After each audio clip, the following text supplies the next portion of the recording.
I wanted to show you guys something while I was thinking about it. I did an experiment on my grapevines when I planted them 3 years ago.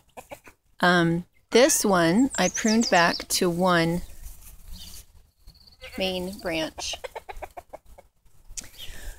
And you can see the difference in size and the difference in fruit. Do you see how much fruit this one has on it? It's covered in fruit.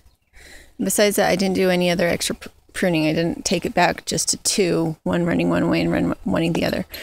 But having seen how much better it looks with the one, see these ones, this one is kind of self-supporting and is upright. These ones, I didn't do that. This is the first time I've watered them this year. The reason being, I'm looking at this, and I don't know if it's because the ducks have been laying on them or because it needs water. So I'm going to water them, and then I'm going to try and get some of this up off the ground. So this one I didn't trim it all. It has 1, 2, 3, 4, 5, 6, 7 vines coming out of it instead of one main one.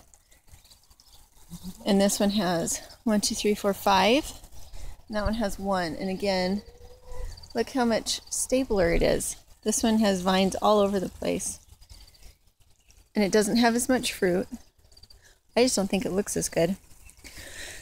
And then we have, so I did prune this a little bit. I took off these two, I took off small branches that seemed to kind of just be taken over.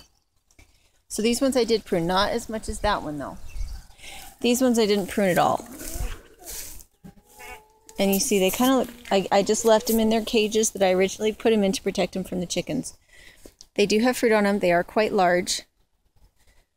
It's going to be interesting to try and get the whole thing to get up on the fence. So, come fall, when they're dormant, I'm going to come in, and I might even do it sooner. I need to go do some reading and see whether or not they like summer pruning. But I'm going to come out and take them down to 1. Because I really would like it if they would crawl on the fence and not sprawl all over everything. And I do like how healthy the other one looks. So, and this is our pear. Once again, we don't have any fruit.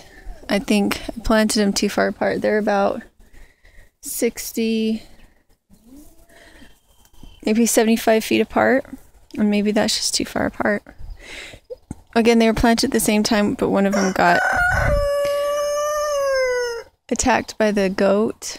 Not this one. And this one is, I don't know that it's necessarily much taller, but it is much broader. This is the one that I had the duck pond under, and it just doesn't look like its companions at all. These ones, I planted these ones 2 months ago, 3 months ago. When did I plant these? Like April? So 2.5 months ago. And I am watering, they haven't been watered in a while, so I'm watering them today. We're a little bit overcast. I want to make sure they do still have enough water. I really don't think these guys need any water. They do not look stressed, but that one plant does, and so does that one.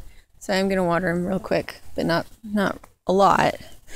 I'm afraid they'll drown. Because underneath the mulch, like I pulled this little spot up accidentally with the hose, and underneath it was completely saturated with water, so I'm worried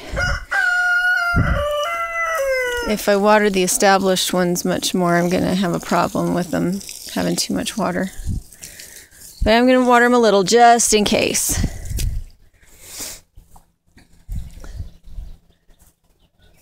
And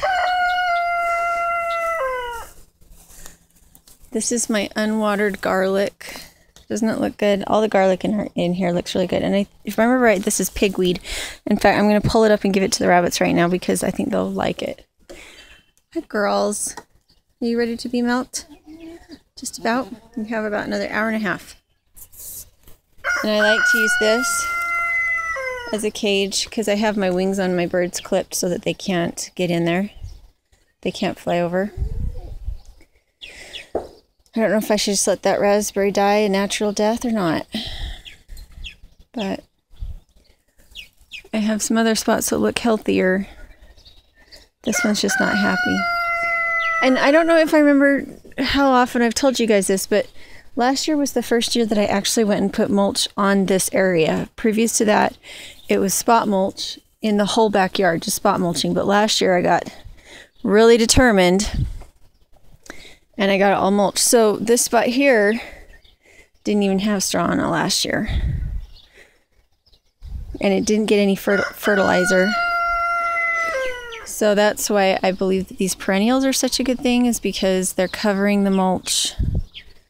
They're dropping leaves to add fertility to the mulch.